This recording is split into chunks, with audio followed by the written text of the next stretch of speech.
Jim McAlister? Yes, this is. Yeah, hi, this is Louis Economopoulos from the News Tribune in Woodbridge, New Jersey. Hi, how you doing? How you doing? All right. Been trying to reach you last night, but I didn't get a chance. Yeah, well, I was out at a movie. Right.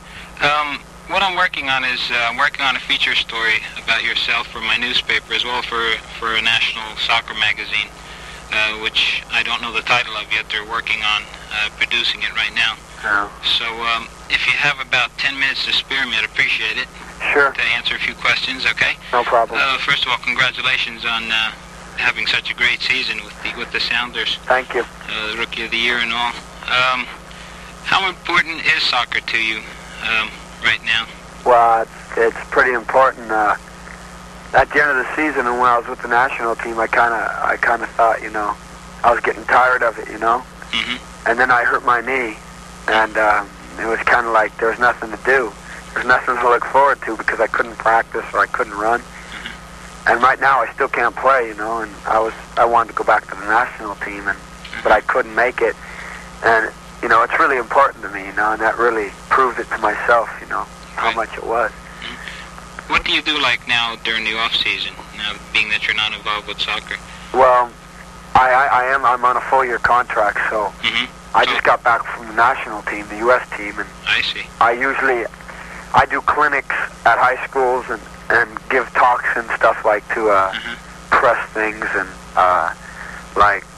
medical association, and we do high school assemblies and show them the skills in soccer. And this is all involved with the Sounders? Right. Right. Mm-hmm. What kind of contract do you have with them? Is that a yearly contract? Yeah, it's my contract's up in January, and I have to go back in and renegotiate, but it is last year's was a full-year deal, but I don't know what I'll find this year. Right. Mm-hmm. Is there anyone you look up to in soccer, like any idol or anything like that, that you're trying to, you know? Yeah, I always liked Bertie Folk. Well, a guy from Germany and a guy from Holland. The guy from Holland's Johan Cruyff. Right. Mm-hmm. And I think most people have heard of him that watches soccer. Mm-hmm. And there's I have a couple, like, on the Sounders, too, you know? Mm-hmm. Jimmy Gabriel and Mike England. Mm-hmm. You know, I look up to them quite a bit, too. Mm-hmm. Do you feel like an extra burden on you because you're an American player and that, you know, being that the league is still maybe 75% foreigners, like with the kids that are watching the game, like in Seattle, I'm sure there's a lot more Americans than there is like here in New Jersey, more ethnic crowds, let's say. Yeah, they're mostly all American. Right. Is there like a pressure on you, being that you broke through the barrier, so to speak? Yeah, there's, this year, it wasn't bad, you know? Because nobody really knew who you were, you know, or, you know, you were just another name. Next year, it might be a bit harder because people are going to expect a lot more of me, you know? Exactly, right. Yeah. And I kind of felt that pressure in the championship game. And some of the last games I was playing, you know, maybe with the national team, I felt a lot of pressure, you know? Because people just expect it from you now, you know? Right. You don't have to, like, they're not anymore going to say, who's that on, you know, playing this or this position. They're going to know who you are, and they're going to expect to see a good game of you. Sure. Right. So I guess the pressure will be more felt next year. Right, yeah. Right. Do you want to do anything else but play soccer? Is there any other career that you were thinking of? Or? Well, I really, you know, I haven't really thought about it. I was thinking maybe of, you know, going to college and taking business or PE. You know, there's a lot of things you can do. Right. But I haven't really thought about it right now. I'm just worried about playing, you know. When did you first start playing soccer? When I was first grade was my first team. And it was at a Catholic grade school in Seattle, and that was the first time we ever... Soccer's big here in Washington. Right, right. It's almost as big as New Jersey. We have, well, in some ways, I was in New Jersey with the national team for about 3 weeks. And I knew a girl out there, and she was telling me that soccer wasn't into the women's level yet. Well, here in Washington, the women's leagues are just as big as the men's leagues. Oh, really? And the little girls' leagues are just as big as the boys' leagues, you know. Well, I know they're starting a couple of girls' soccer programs here in Central Jersey. Well, I think just in the little community I live in West Seattle, I think there's about 58 little girls' teams. Really? And at least 4 or 5 women's teams. Wow. And there's not that many people in West Seattle, you know. I know, because we were kind of puzzled like a year ago or 2 years ago when Seattle and all the West Coast teams were starting to boom in attendances. You know, we were saying, you know, why? Yeah. Because here's where all the ethnic people are, you know, New York Yeah. and all this, and we couldn't I think understand. our fans appreciate the game more because they're not as critical, you know. Right, They right. just go out to see a game, you know. Exactly, you know, because here in New Jersey we have this problem of, you know, the second Canale gets introduced, he gets booed like hell. Yeah, And well, he scores, you know, so many goals. it was funny because we went and played in Randall's Island with the national team, and there was it was mostly ethnic, you know. Right. But the Cosmos was done great, you know. Right. You know, I think New York should be really proud of them. Sure, they were, you know, they got great press coverage, you know, this season. Here Yeah, with but the- they were lucky in the final. Were they? I was there. I think we should have won. Really, it was unfortunate with the first goal, and Yeah.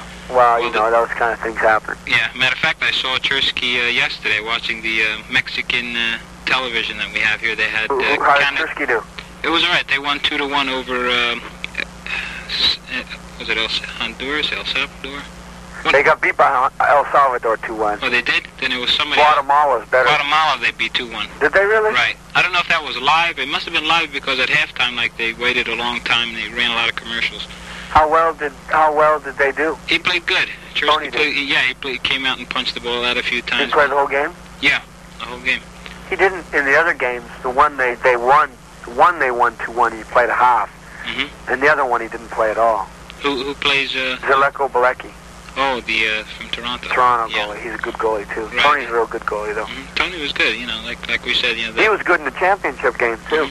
But you know what I noticed in the game yesterday? He would still like roll that ball. Of I course, know he likes to do that. Yeah, he of course. I guess since that Stevie Hunt incident, I'm sure he watches it a little more carefully, and you Yeah. can see that he's looking on all sides before he But does Stevie it. Hunt was a good player, you know, to see that, you know, I know. and take advantage of that. And that's where that guy's so deadly. Sure. If you give him any space, that guy's magic. Not only that, because he looks a little stocky, and you figure he's not that fast, but he is fast. He's fast. He's you know. very fast. I didn't think he'd be fast when I first saw him in Seattle. Right. You know, I thought he'd be more stronger than fast, but he can move. Who were you covering in the championship game? Tony Field. Tony Field? Yeah. Huh. You blanked him out pretty well. Yeah, well, I don't know. I had a good game, you know, that day. Anybody, you know, anytime you can have a good game, sometimes you can have a bad game.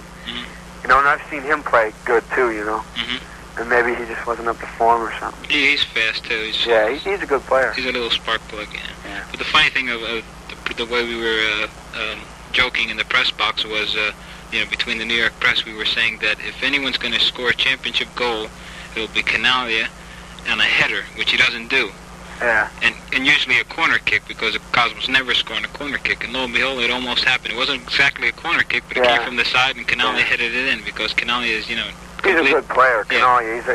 He's a good, quiet player, man, but when it comes to pressure and scoring goals, I mean, he just does it. He comes up, you know... He comes up with big goals. Right, when he needs to, right. And that's a pressure ball player. That's the best kind of ball player you can have on your team. The thing is that people don't realize he works off the ball, you know. That's his main damage. Well, it's not really important if the people realize that. It's whoever pays him. Sure. You know? Believe me, he scored goals in New York, and I tell you, if they didn't have him, they wouldn't be as good a team as they are. Sure. You know, but the real test will be like you know, next year. Now without Pelé and. But they, you know, I think the Cosmos aren't going to be hurting for players. I don't think so. Because they'll get somebody else. Yeah, I think they'll probably get. But I think, you know, to buy all these big name players, you know, I don't think it's that important really. Yeah. Because they didn't run away with the league by any means. Sure. You know, and they should have won it, you know. Right. Not only that, it causes... With the money they spend, they should win it. Right, and it causes a lot of dissension, you know. Sure. A lot of, you know, wherever we went, you know, whatever town we went to, it was always a Pelé press conference, you know. You know, well, those things hopefully might be behind, but like you say, if they get another superstar or something, they'll just continue. Yeah, I know, but I don't know. It's good for the league, the Cosmos. Yeah. Oh, it's fantastic. Everybody wants to see them. It was fantastic for the league, but you know, as a team, they never, you know, could put it together in mid-season until like near the end. They finally started. Well, they did it when they had to. Right. You know, exactly. So. Getting back to a couple of more questions here, was there anyone who influenced you to play, or to give you credit to what you have accomplished so far? Like, pushed you on? Well, my dad really got me into playing, and he died when I was 18, so it made me want to make it that much more, when you really have a goal to set. And I think it's easier when you're doing it for somebody else, like you really want to make it because of somebody else and just for yourself. What was his first name? Bob. Okay, what is the most memorable game so far in your career? Well, it had to be the New York game. Was it that championship? In the championship game, getting Pelé's jersey at the end, Oh, you got it at the end? Yeah. I was wondering who got the jersey, because everybody was running around like crazy. That's a big honor, more than any Rookie of the Year or being on the All-Star team this year. I think getting Pelé's jersey at the end. Because that's something, I'm only 20, I got 10 more years if everything goes right, or 15 more years in the league. I can always get maybe All-Star team, but I'll never get a player like Pelé's jersey again, Right, exactly, especially on the most important game. And the championship game, and really, it was his last league game, right, the NASL. The last official game. His last official game, sure. So it was really something to get that, Sure. You obviously weren't here in New Jersey to see the last game. No, I was supposed to go with the national team, and I think the national team was there, but I came back to Seattle to play against Santos. Oh, that's right, yeah. 3 days before they played in New York, and I got my knee hurt, and I'm still out with that injury.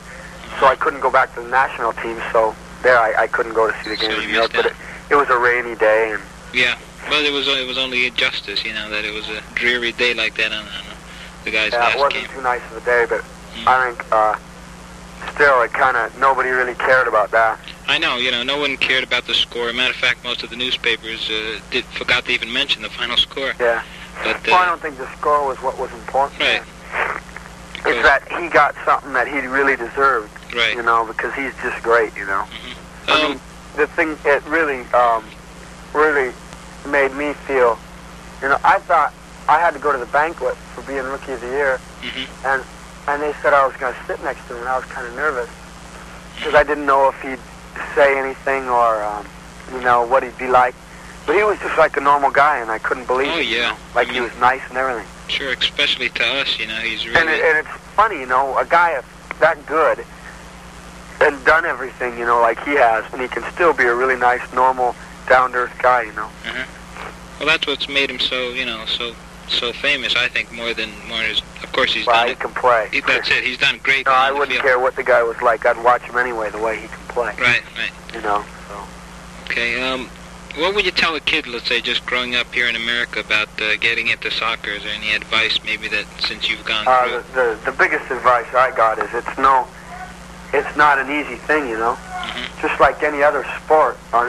It's almost like a guy going into medical school to become a doctor. Right. You got to put hours and hours and hours of work into it. Right. And like there's always going to be times where you want to quit, Like you want to just say, I can't do this anymore. It's just getting me nowhere, And then about that time, for me, it seems like everything's worked out for me, It's really, it's like anything you do. I think you get in stages of your life or your career where you just don't think you can do it anymore. Right. You don't really think you were cut out for it. But you just got to keep working at it, Right. And if you want it bad enough, you can get it,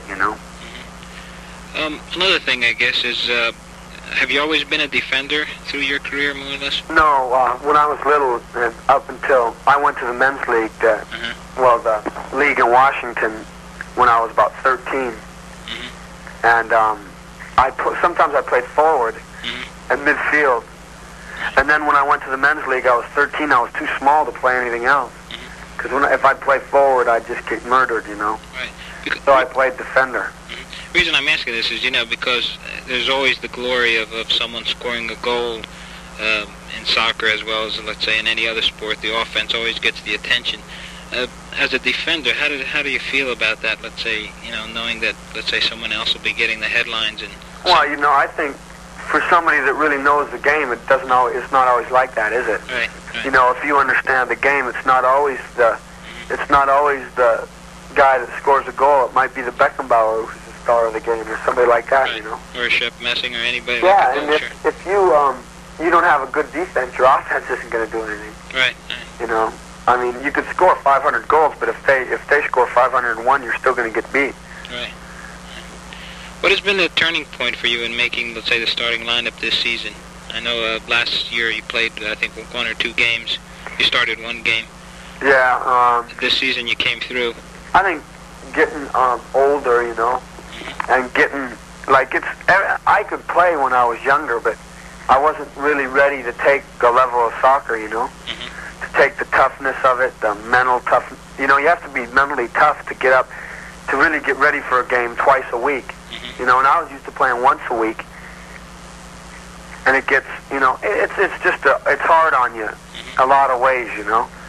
And I think you can really ruin a player if you put him in too early, before he's ready for it. Do you feel you were ready, let's say, that day way back last year when you got in with Minnesota and you were at the game? I was ready to play in that game because there was no pressure. You know, I could just go out and play, and I was just 19, you know, and I wasn't worried about, you know, because it wasn't a close game. We were ahead, 3-0, I think, or 3-1. And again in Vancouver when we played, we were already in the playoffs, so it was no pressure. You know, they knew I could play like that, but it's something different when like there's a lot riding on it. Right. And I think I got some seasoning over the year, and then it was, you know, I think I was ready for it. Right. Okay, one more thing. How about your hobbies? Do you have any hobbies per se? Hobbies? Yeah, I like to play tennis sometimes. Besides go out to the movies, I mean. Yeah. Yeah, I wanted to see a movie I hadn't seen yet. So that was the first time I really went to a movie in years. So I like to do anything that has to do with sports, really. Hope you realize you cost me 2 telephone calls away from out here. Well, I'm sorry. That's all right. I'm just kidding. I didn't know. No, I would have been home. Don't worry, I'm not paying for it anyway. Oh, okay. Okay, I think that's pretty much it. What I'm going to do is, as soon as this is printed, I'll send you a copy.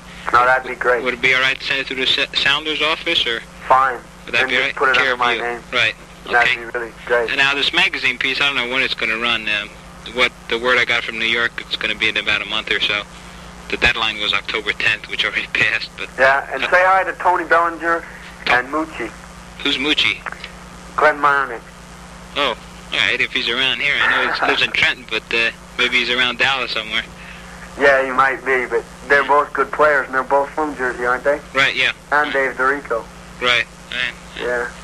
Okay then. Thank you very much, Jim. Okay. Good luck, whatever you do. Okay. Take care. A lot. Right. Bye. Okay. Bye.